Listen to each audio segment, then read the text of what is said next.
ਸਾਡੇ ਫੈਨ ਆਏ ਨੇ ਉਰੇ ਪੈਂਦੇ ਨੇ ਜਦੋਂ ਗਨਮੈਨ ਸਾ ਨਾ ਪੈਟਰੋਲ ਪੰਪ ਤੇ ਸਾਨੂੰ ਉਹ ਗੱਲ ਸੁਣਾਓ। ਮੈਂ ਵਾ ਬੱਚਿਓ ਪੰਪ ਤੇ ਗਾਰਡ ਸਾਂ। ਅੱਛਾ ਵਰਦੀ ਵੁਰਦੀ ਪੂਰੀ ਰੈਡੀ ਰੱਖ ਕੇ ਮੈਂ ਨਾ ਤੇ ਡਿਊਟੀ ਵੀ ਸਹੀ ਕਰਦਾ ਹਾਂ। ਜਾ ਕੇ ਡਿਊਟੀ ਨਾ ਕਰੀਏ ਤੇ ਡਿਊਟੀ ਨਹੀਂ ਹੁੰਦੀ। ਲੋ ਜੀ ਮੈਂ ਵੀ ਉਸੇ ਡਿਊਟੀ ਦੌਰਾਂ 'ਚ ਕਰਦਾ ਪਿਆ। ਇੱਕ ਪਠਾਨ ਆਇਆ, ਉਹਨੇ ਆਉਂਦਿਆਂ ਸਾਲ ਨਾ ਤੇਲ ਪਾਇਆ 20,000 ਦਾ। ਆਂਦਾ ਤੇਲ ਪਾ 20,000 ਦਾ। ਹੁਣ ਡਰਾਈਵਰਾਂ ਉਹਨਾਂ ਆਖਿਆ ਵਾ ਖੋਲ ਢੱਕਣ। ਢੱਕਣ ਖੋਲ ਕੇ 20,000 ਦਾ ਤੇਲ ਪਾਇਆ ਨਾ ਤੇ ਆਂਦਾ ਤੇਲ ਕੋਈ ਨਹੀਂ ਪਿਆ, ਚਲੋ ਨਸੋ। ਉਹਨੇ ਗੇਅਰ ਲਾਇਆ ਤੇ ਟੁਰ ਨਾ ਪਿਆ। ਉਹ ਮੁੜੇ ਆਖਣ ਉਹ ਤੇਲ ਪਿਆ ਵੇ, ਮਸ਼ੀਨ ਸਾਡੀ ਚਲਦੀ ਨਹੀਂ ਤੇਲ ਨਾ ਪਵੇ ਤੇ ਵਾਹ ਤੇ ਨਹੀਂ ਚਲਦੀ, ਤੇਲ ਪਿਆ। ਆਖੇ ਚੱਲ ਕੰਮ ਕਰੋ। ਪਠਾਨ ਉਰਦੂ ਵਿੱਚ ਆਖੇ ਕੰਮ ਕਰੋ। ਉਹ ਟੁਰ ਪਿਆ ਗੇਅਰ ਲਾ ਕੇ ਅੱਗੇ ਮਸਜਿਦ ਕੋਲ। ਮੈਂ ਸਾਂ ਮੁੜਿਆ ਪਿੱਛੋਂ ਤੇ ਆਵਾਜ਼ ਮਾਰੀ, ਲੰਬੜਦਾਰਾ ਹੋਇਆ ਤੇਲ 20,000 ਦਾ ਪਾ ਕੇ ਨਾਸ ਚੱਲਾਈ। ਮੈਂ ਵੀ ਪਠਾਣੇ ਨੂੰ ਆਵਾਜ਼ ਮਾਰੀ, ਮੈਂ ਆਖਿਆ ਹਾਨ ਗੱਲ ਸੁਣ ਯਾਰ। ਉਹ ਮੁੜੇ ਪੇ ਬੁਲਾਉਂਦੇ ਨਹੀਂ, ਤੇਲ ਪਾਇਆ ਹੀ। ਚੱਲ ਕੰਮ ਕਰ ਪਰਾਂ। ਮੈਨੂੰ ਵੀ ਇੰਜੇ ਉਹਨੇ ਆਖਿਆ। ਮੈਂ ਫੇਰ ਆਵਾਜ਼ ਮਾਰੀ, ਮੈਂ ਆਖਿਆ ਹਾਨ ਯਾਰਾ ਉਹਨਾਂ ਦੀ ਗੱਲ ਸੁਣ ਲੈ। ਉਹ ਮੁੜੇ ਆਖਣ ਉਹ ਤੇਲ ਪਿਆ ਵੇ।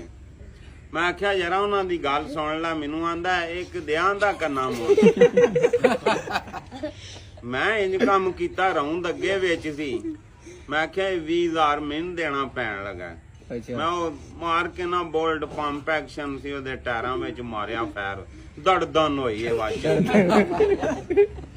ਦੜਾਲ ਹੋਈ ਨਾ ਤੇ ਇੱਕ ਵਾਰੀ ਤਰਥਲੀ ਮੱਚ ਗਈ। ਕੋਈ ਫੈਰ ਹੋਇਆ, ਕੋਈ ਟਾਇਰ ਪਾਟਣੇ ਦੀ ਆਵਾਜ਼। ਨਾਲ ਟੂਲ ਪਲਾਜ਼ੇ ਵਾਲੇ ਵੀ ਨਾ ਕੰਨ ਖੜੇ ਕਰ ਗਏ। ਇੱਥੇ ਹੋਇਆ ਕੀ ਹੈ? ਮੈਨੂੰ ਵੀ ਆਵਾਜ਼ ਨਾਲ ਤਰਾ ਨਿਕਲ ਗਿਆ। ਮੈਂ ਮਾਂ ਮਸਜਿਦ ਦੇ ਕਮਰੇ ਹੀ ਰਾਈਫਲ ਧਰ ਕੇ ਛੁਪ ਗਿਆ। ਅੱਗੇ ਵੀ ਇੱਕ ਪੰਪ ਸੀ ਉਹਨਾਂ ਦਾ, ਉੱਥੋਂ ਉਹਨਾਂ ਭੱਜ ਵੱਗੇ ਜਣੇ। ਉਹਨਾਂ ਆਖਿਆ ਪੰਪ ਤੇ ਫੈਰ ਹੋਇਆ, ਮਾਲਕ ਉੱਥੇ ਹੀ ਸਨ। ਆਉਂਦਿਆਂ ਸਾਲ ਨਾ ਉਹ ਪਠਾਨ ਇੰਨੇ ਵਿੱਚ ਜਾ ਕੇ ਨਾ ਮੁੜਿਆ ਪੰਪ ਵਾਲਿਆਂ ਨੂੰ ਨਾ ਝੂਣਦਾ ਸੀ ਪਿਆ ਫੜ ਕੇ। ਚੰਗਾ ਜਣਾ ਇੰਜ ਵਾ ਜਿਹੜੇ ਵੀ ਉਹ ਪਠਾਣੇ ਨੇ ਗੱਡੀ ਸਾਈਡ ਤੇ ਲਾਈ ਨਾ, ਮੈਂ ਜਿਹੜੇ ਰਾਈਫਲ ਛਪਾਈ ਏ ਉਹਨੇ ਉੱਤੋਂ ਛਾਲ ਮਾਰੀ ਥੱਲੇ 7 ਫੁੱਟ ਪਠਾਨ। ਮੈਂ ਆਖਿਆ ਮੈਨੂੰ ਤੇ ਖਾ ਜੇ ਇਹਦਾ। ਤਾਂ ਮੈਂ ਰਾਈਫਲ ਛਪਾ ਕੇ ਨਾ ਆਪੂ ਵੀ ਛੁਪ ਗਿਆ। ਲੋ ਜੀ ਆ ਕੇ ਮੁੜਿਆਂ ਨੂੰ ਝੂਣੇ ਪਿਆ। ਇੰਨੇ ਚ ਮਾਲਕ ਆ ਗਏ। ਉਹਨਾਂ ਆਖਿਆ ਗੱਲ ਕੀ ਹੈ? ਪਠਾਨ 20,000 ਦਾ ਤੇਲ ਪਾ ਕੇ ਨੱਸ ਗਿਆ। ਤੇ ਉਹ ਉੱਥੇ ਗਨਮੈਨ ਸੀ, ਉਹਨੂੰ ਆਹ ਆਵਾਜ਼ ਮਾਰੀ। ਉਹਨੇ ਇਹਦੇ ਟਾਇਰਾਂ 'ਚ ਫੈਰ ਮਾਰੇ ਨੇ। ਉਹਨੇ ਆਖਿਆ ਤੇਲ ਚੈੱਕ ਕਰੋ। ਤੇਲ ਪਿਆ ਸੀ ਗੱਡੀ 'ਚ। ਉਹਨਾਂ ਨਾਲ ਪਠਾਣੇ ਨੂੰ ਧਰੀਆਂ ਚੰਗੀਆਂ ਬਹਾ ਲਿਆ ਫੜ ਕੇ। ਜਿਹੜੇ ਬਹਾਬੂ ਲਿਓ ਨੇ ਨਾ ਤੇ ਪਰਿਓ ਮੈਂ ਵੀ ਆਪਣੀ ਰਾਈਫਲ ਸ਼ਾਫਲ ਪਾਈ ਮੋਢੇ ਦੇ ਤੇ ਟੈਲ ਦਾ ਆਇਆ ਪਠਾਣੇ ਹਾਲ। ਹੁਣ ਮੈਨੂੰ ਕੀ ਰੌਲਾ, ਮਾਲਕ ਆ ਗਏ ਨੇ।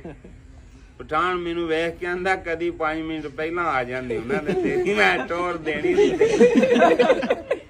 ਤੈਨੂੰ ਮੈਂ ਟੋਰ ਵਹਾਣੀ ਸੀ ਤੇਰੀ। ਮੈਂ ਇੰਜ ਕਰਕੇ ਤੇਲ ਪਾਇਆ ਸੀ,